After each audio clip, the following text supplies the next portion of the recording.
regarder le sunrise à 5h30 du matin à Saint-Barth avec personne autour de toi, c'est quand même quelque chose d'unique. Je me suis jamais dit que j'allais visiter Saint-Barth un jour, mais on a de la famille ici, on est venu leur rendre visite et du coup c'était l'occasion de venir visiter, voir à quoi ça ressemblait Saint-Barth en vrai avec tous les préjugés qu'il y a. Voilà, c'est déjà notre 5e jour ici, il me semble, ça fait 5 jours qu'on est là, que je fais un peu de photos mais pas trop parce que ça fait du bien aussi de couper un peu parfois. Mais bon, vous commencez à me connaître, 5 jours sans faire de vidéo, ça commence à être long, donc je me suis dit qu'aujourd'hui j'allais vous faire une petite vidéo en vous présentant mon matériel photo et vidéo que je prends avec moi quand je pars en voyage. Aujourd'hui, programme du jour, on a la chance d'avoir une amie qui nous a prêté son quad pour la journée. Je suis comme un enfant, je kiffe le quad. Donc on va aller faire un tour de l'île en quad, vous venez bien entendu avec nous. Et tout à l'heure, je vous présenterai mon matériel photo et vidéo. C'est parti.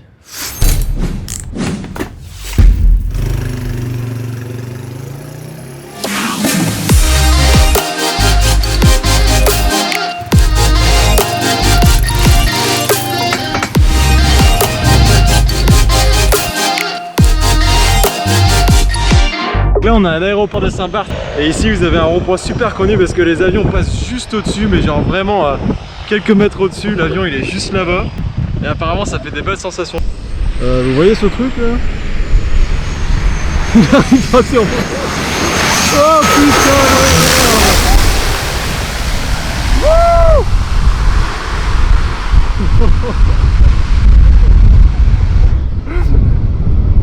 C'est un truc de grand malade.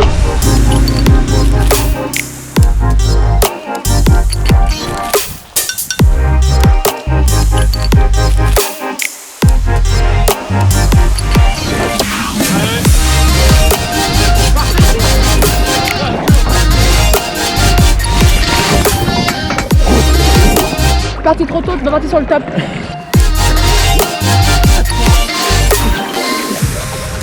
C'est qu'on se marre bien.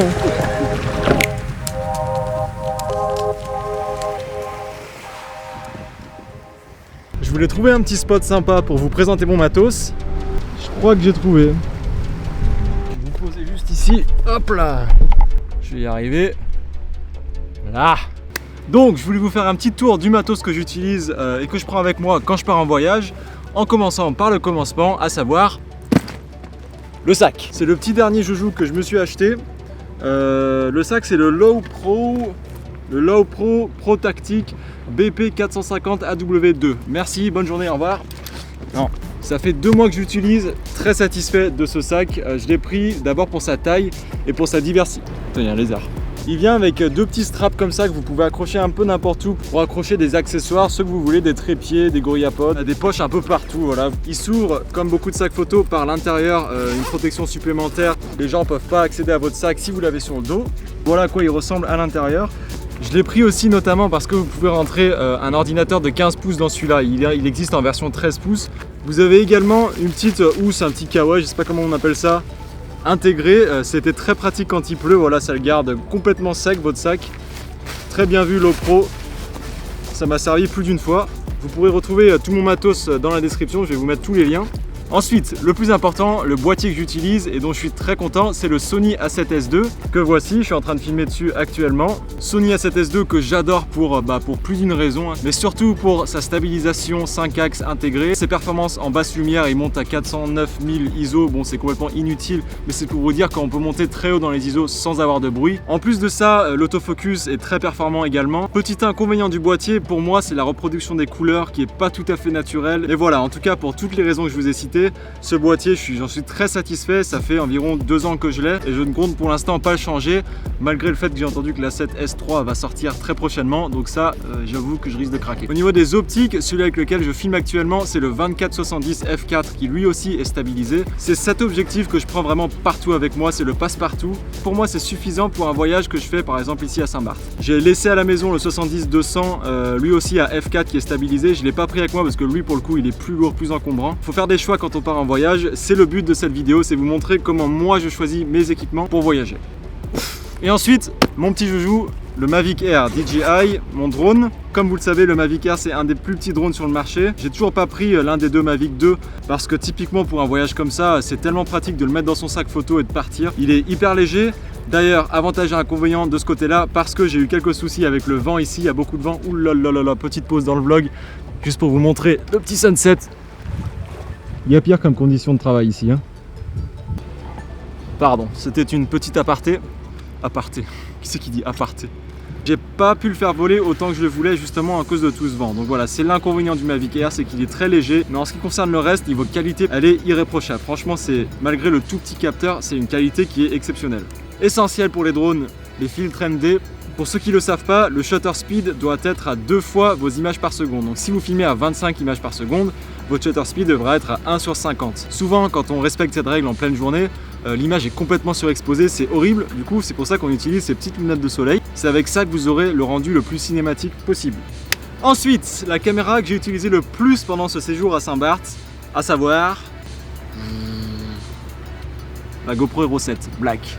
J'ai déjà fait une vidéo là-dessus à Chamonix, je vous mets le lien juste là, là.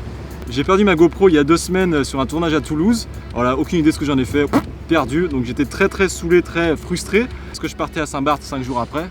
Et dès que j'ai su que j'allais pas la retrouver, j'en ai racheté une direct parce que c'était vraiment essentiel pour moi d'avoir une GoPro à Saint-Barth. Et ça n'a pas loupé, c'est vraiment cette caméra que j'ai utilisée tous les jours non-stop, sous l'eau, en dehors de l'eau, pour faire des photos, pour faire des vidéos. Cette GoPro, je l'ai dit dans ma vidéo à Chamonix, j'en suis très satisfait, surtout pour sa stabilisation. Je vais pas rentrer dans les détails encore une fois. Pour les accessoires GoPro, j'ai acheté ce petit poignée flottante très utile quand vous êtes dans l'eau parce que voilà, la GoPro elle flotte pas toute seule, donc si vous la lâchez dans l'eau, disparados. Pourquoi je dis des trucs comme ça? Petite poignée que je vous ai présentée dans ma vidéo dernière aussi pour la GoPro, voilà, avec un petit trépied ici. Bon bref, je vous fais pas les détails. Petit joujou également pour cette GoPro, un dôme. Oui, c'est un dôme. Il fait chaud encore à cette heure, mazette. Je sais pas ce que j'ai avec les vieilles expressions aujourd'hui. À quoi ça sert ces dômes? Ça vous sert à faire des photos, vous savez, où le niveau de la mer ou de l'eau ou de la piscine est au milieu de la photo. Comme sur cette photo par exemple. J'ai vu ces photos partout, j'adore le concept, je voulais vraiment essayer de mon côté. Le rendu des photos est top, j'adore ce style de photo. Inconvénient, c'est vraiment le système d'attache. Je crois que j'ai mis un quart d'heure pour tout préparer la première fois. Mais en tout cas, le rendu des photos, moi j'adore. Ensuite, quelque chose que je savais pas si j'allais emmener avec moi ou non. C'était quoi ce bruit? Le Ronin S, voilà, que j'ai acheté il y a quelques mois. J'étais pas sûr de le prendre avec moi parce qu'il pèse quand même son poids. Il est également rentré dans mon sac photo, en plus du drone, en plus du boîtier, en plus de l'ordinateur. Vraiment, ce sac est incroyable. Mais en tout cas, le Ronin, il est très populaire en ce moment. Ça marche aussi bien sur des hybrides que sur des réflexes. Le 1DX Mark II passe dessus. J'ai vu aussi des caméras RED passer dessus. Je crois qu'il faut mettre le Ronin à l'envers, mais ça passe. Pour vous dire que voilà, les moteurs sont très puissants. Pour ceux qui voulaient un stabilisateur plus petit, ça tombe bien. Il y a le Ronin SC qui vient de sortir. J'en connais pas beaucoup plus sur ce stabilisateur, mais je sais qu'il est plus petit que celui-là. Et du coup, il est très adapté aux hybrides. Le micro, forcément, je prends toujours le micro avec moi. C'est le Rode VideoMic Pro. Là encore une fois, c'est la version, on va dire, un peu haut de gamme des micros Rode. C'est un micro directionnel qu'on va caler sur le boîtier et qui va enregistrer normalement tout ce qui se passe en face du boîtier. Tous les sons un peu parasites vont être atténués. Donc pour du vlog ou pour filmer l'ambiance sonore de vos voyages, ça va parfaitement. Et puis voilà, je crois qu'on a à peu près fait le tour du matos vidéo et photo que j'emporte avec moi quand je pars en voyage. J'espère que cette vidéo elle vous a plu, qu'elle vous a été utile, qu'elle vous aidera. N'hésitez pas si vous avez des questions. Moi, je vais continuer à regarder ce petit sunset avant d'aller prendre un petit apéro parce qu'il ne faut pas oublier que c'est les vacances non plus. Merci, à bientôt, à plus, bisous, salut, ciao, merci. Ça fait quand même beaucoup ça.